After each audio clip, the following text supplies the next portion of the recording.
Muy buenas, soy Lidia Torres, doctoranda de la Universidad de Valladolid y vengo a hablar sobre el uso ético y responsable de la inteligencia artificial en los procesos comunicativos.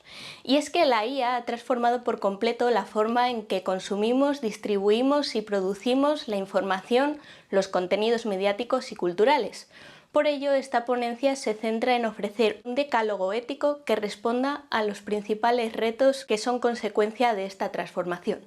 En todas las profesiones vinculadas al mundo de la comunicación se utiliza la inteligencia artificial para mejorar los procesos, ya sea para verificar datos o recopilar información para el periodismo, para mejorar la personalización de las campañas en publicidad o para mejorar la calidad de los contenidos en producción audiovisual. En todas las carreras se utiliza al final para mejorar la eficiencia, automatizando tareas repetitivas, monitorizando resultados o apoyando en los procesos creativos. Esto plantea algunas oportunidades como mejora de la eficiencia de los procesos, llevar la creatividad a otro nivel o una mayor capacidad para analizar grandes volúmenes de datos, pero también plantea una serie de retos o riesgos y son esos en los que nos debemos enfocar y los que vamos a contemplar para abordar el decálogo de uso ético y responsable. En primer lugar, se debe priorizar el bienestar de los y las profesionales del mundo de la comunicación. Eso lo vamos a conseguir con una introducción equilibrada de la inteligencia artificial, es decir, irla incluyendo paulatinamente en los procesos, especificando en concreto para qué tareas se va a usar y no haciendo una sustitución inmediata de algunos perfiles profesionales. Además, se necesita una formación y capacitación continua de los profesionales para que sepan usar estas herramientas de forma eficiente y se necesita en todo momento mantener el criterio humano, es decir, que la inteligencia artificial no sea un sustituto, sino que sea un apoyo para potenciar las habilidades y capacidades de los profesionales. Asimismo, encontramos que la inteligencia artificial es un apoyo para la toma de decisiones y esto se debe hacer de manera ética. El data driven está muy de moda, es decir, tomar decisiones basadas en datos, y esto es aparentemente objetivo, pero hay que tener muy en cuenta qué parámetros y criterios tienen los sistemas de inteligencia artificial para llegar a sus conclusiones, ya que no siempre son objetivos, y que los datos de entrenamiento suelen contener sesgos o prejuicios para llegar a determinadas conclusiones. Por último, la inteligencia artificial desconoce el contexto para el que se van a usar esos datos o para el que se van a aplicar sus conclusiones. Por ello, es importante que un criterio humano siempre sea el que guíe la última decisión. Es decir, la inteligencia artificial se debería usar únicamente como apoyo para tomar decisiones, pero no delegar en ella toda la responsabilidad, ya que, por ejemplo, los datos pueden dar audiencias bajas y, sin embargo, puede ser por un contexto en el que el foco informativo mediático estaba en otro lugar y no porque el programa deba retirarse de la cadena. Otra importante cuestión a abordar sería el caso de la propiedad intelectual. Existe un gran debate respecto a quién le debería corresponder la autoría. ¿Es a la persona que utiliza la herramienta de inteligencia artificial? ¿Sería la desarrolladora de la inteligencia artificial quien debe tener ciertos derechos sobre los resultados por entrenar a la herramienta? ¿La herramienta de inteligencia artificial debe aparecer como coautora o los resultados generados por inteligencia artificial deben considerarse como Creative Commons y no tener derechos de autor? Es algo que aún está por resolver. Otra importante cuestión a abordar es que las herramientas de inteligencia artificial han sido normalmente entrenadas con obras que sí que tienen derechos de autor. Esto quiere decir que los resultados que generan pueden referenciar o asemejarse mucho a obras preexistentes o incluso llegar a copiar párrafos enteros sin citar debidamente la autoría o la referencia a la que pertenecen. Esto es importante porque puede conllevar una posible pérdida de exclusividad y originalidad en los resultados que hagamos y, por tanto, si estamos trabajando para un cliente, para hacerle una campaña, le podemos plantar una imagen o un texto que ya existía previamente y, por otra parte, podemos entrar en cuestiones legales. Por ejemplo, The New York Times llegó a denunciar a OpenAI porque copiaba por completo párrafos de sus artículos de periódico. No sé si les suena también generar imágenes al estilo de Estudio Ghibli. Y es que aunque el estudio no haya llegado a denunciar, sí que se ha quejado por vulnerar sus derechos y su capacidad creativa, generando copias de lo que ellos vienen haciendo durante años. ¿Qué hacer ante estas cuestiones de propiedad intelectual? Bueno, pues en primer lugar revisar las condiciones de uso de las plataformas, porque si bien es cierto que en la mayoría tú tienes el derecho sobre los resultados generados, algunas plataformas como Midjourney se reservan los derechos de distribución de las imágenes generadas, así como de los prompts. Por lo tanto, podrías llegar a encontrarte la imagen generada en alguna galería o plataforma. Por ello es importante que puedas también modificar lo suficiente los resultados generados con la inteligencia artificial para asegurar tu originalidad y que el resultado final de tu obra o de tu producción sea completamente distinto o bastante distinto al resultado que te ha ofrecido la inteligencia artificial. Además, podrías usar herramientas que se hayan entrenado con obras libres de derechos. Esto se suele conseguir gracias a plataformas open source, asegurándote cuál ha sido el conjunto de datos seleccionado para entrenar al modelo, o también revisando si tiene algún tipo de certificado de entrenamiento justo. La siguiente cuestión a abordar es el impacto medioambiental, y es que ya desde la construcción de los hardware que soportan el funcionamiento de la IA se contamina enormemente, ya que se necesitan múltiples materiales, durante la extracción de esos materiales se contamina y además se quedan tan rápidamente obsoletas estas herramientas que se generan grandes cantidades de residuos. Todo esto sin olvidar el gran gasto energético necesario para entrenar a cada uno de los modelos de IA. Como usuarios, también contaminamos bastante durante el uso de la inteligencia artificial. Generar un texto de solamente 100 palabras ya contamina medio litro de agua, generar una imagen contamina entre 2 y 5 litros de agua, porque se necesita eso para refrigerar los servidores. Además, el gasto energético es 10 veces mayor en una simple búsqueda por inteligencia artificial que en una búsqueda normal en Internet, y soportar toda esa infraestructura de la inteligencia artificial para el año 2027 podría llegar a usar más energía que toda Dinamarca en su conjunto, y tiene bastantes habitantes.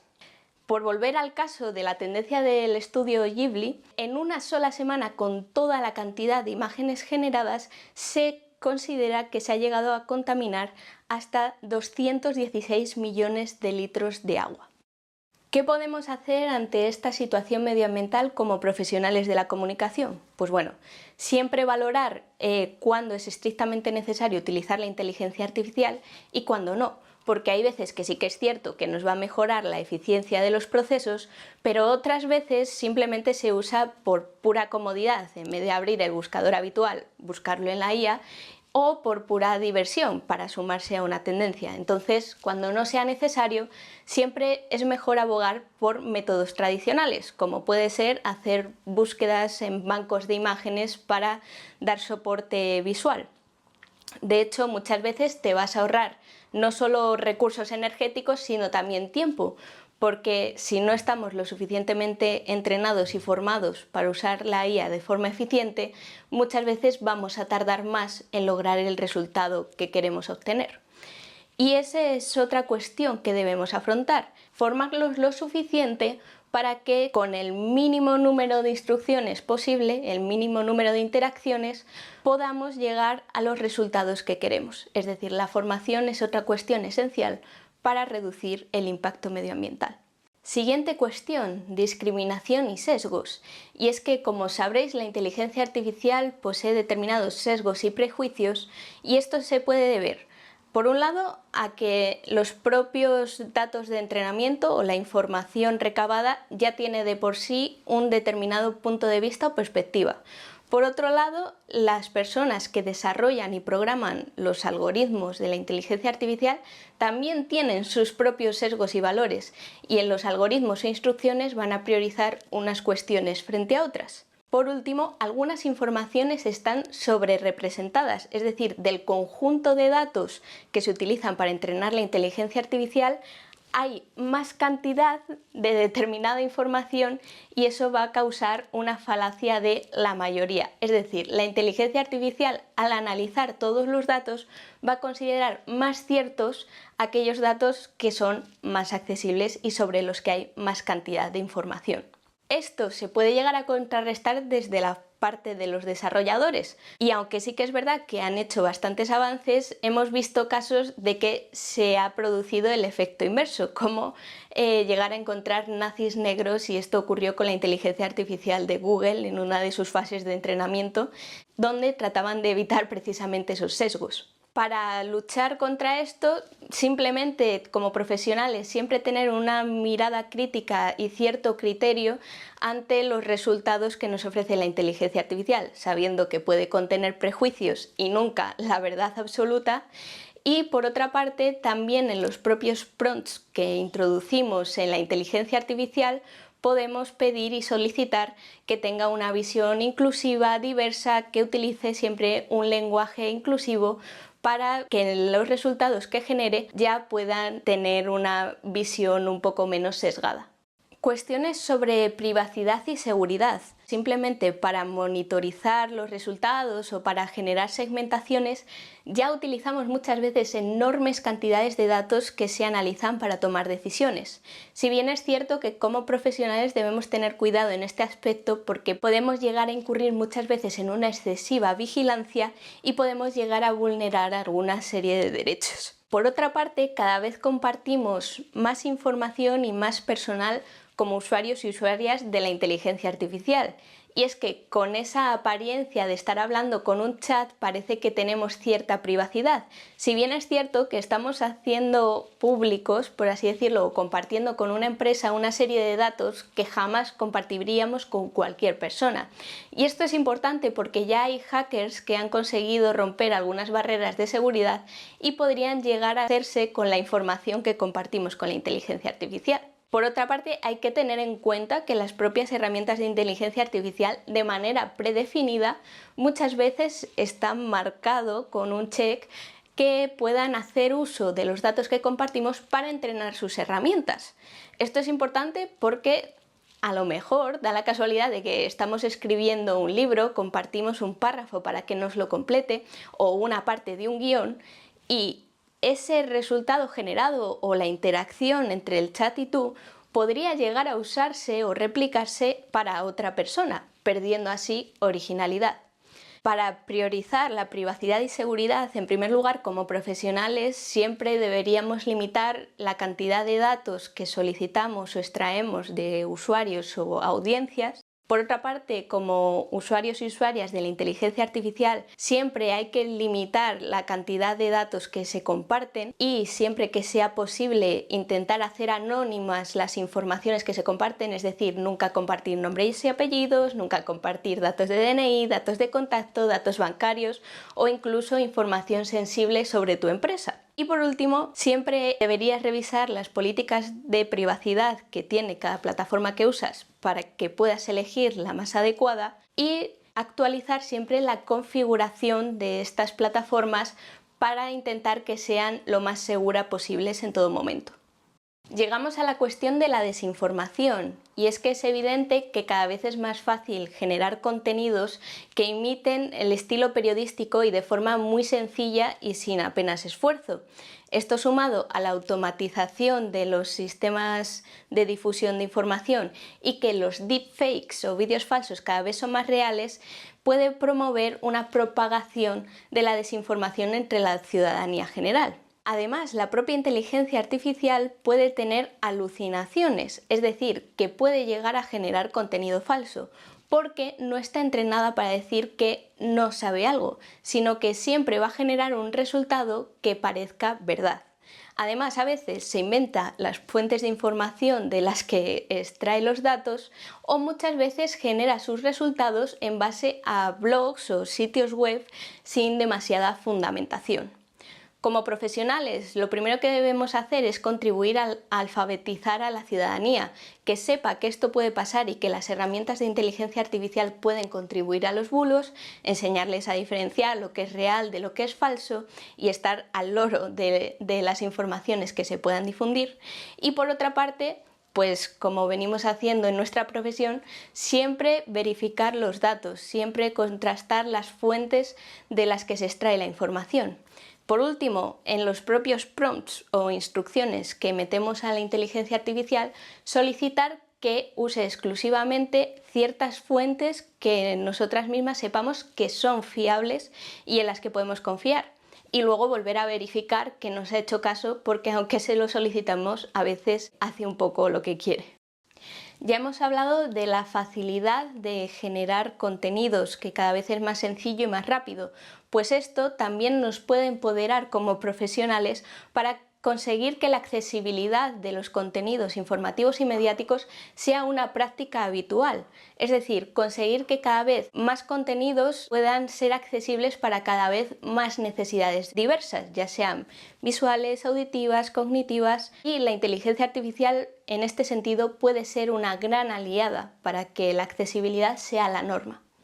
Hay una cuestión que es importante abordar y es que esa hiperpersonalización o hipersegmentación que a veces nos permite la inteligencia artificial para llegar a públicos concretos también puede fomentar que aumenten las burbujas informativas que ya venían existiendo debido a que la inteligencia artificial existía hace años, pero de una forma un poco más arcaica. Y estas burbujas lo que pueden promover es que se siga extendiendo la polarización con ideas cada vez más extremas. Como profesionales ante esto, simplemente revisar en la medida de lo posible cómo funcionan los algoritmos para generar contenidos que abarquen perspectivas diversas y que puedan verse favorecidos por esos sistemas algorítmicos. Además de poder elegir determinadas plataformas que promuevan un tipo de visiones y no otras. Por ejemplo, se ha visto la migración masiva que se ha hecho de Twitter a Blue Sky precisamente por estas funciones algorítmicas. La última cuestión a abordar sería poder comunicar el uso de la inteligencia artificial con transparencia y con conciencia. Esto es así porque podríamos llegar a fomentar confianza y comprensión en la audiencia y facilitar la alfabetización de la ciudadanía para evitar alarmismo.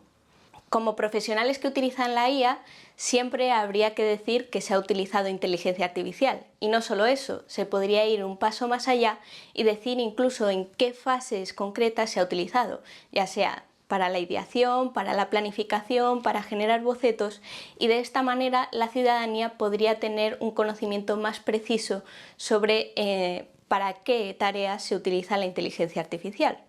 Por otra parte, a la hora de comunicar los avances de la inteligencia artificial, muchas veces se tiende a utilizar metáforas o personificaciones que, si bien ayudan al entendimiento de lo que hacen estas tecnologías, no ayudan a comprender para qué cuestiones concretas se han utilizado. Por ello, siempre es mejor una precisión en el lenguaje y decir que un autor ha utilizado la inteligencia artificial para apoyar su redacción que decir que una inteligencia artificial ha escrito un libro. Es decir, siempre mejor dar explicaciones concretas y no caer en el sensacionalismo por el puro clickbait. Y hasta aquí el decálogo de uso ético y responsable de la inteligencia artificial. Y es que, si bien es cierto que la IA plantea unos riesgos bastante importantes a nivel social y en todos los ámbitos profesionales, no se trata de frenar el uso de la inteligencia artificial, sino aprender a encauzarla de manera ética y creativa para asegurar que el futuro de la comunicación tenga a la inteligencia artificial como una aliada de la creatividad, de la diversidad y de la ética profesional. Muchas gracias.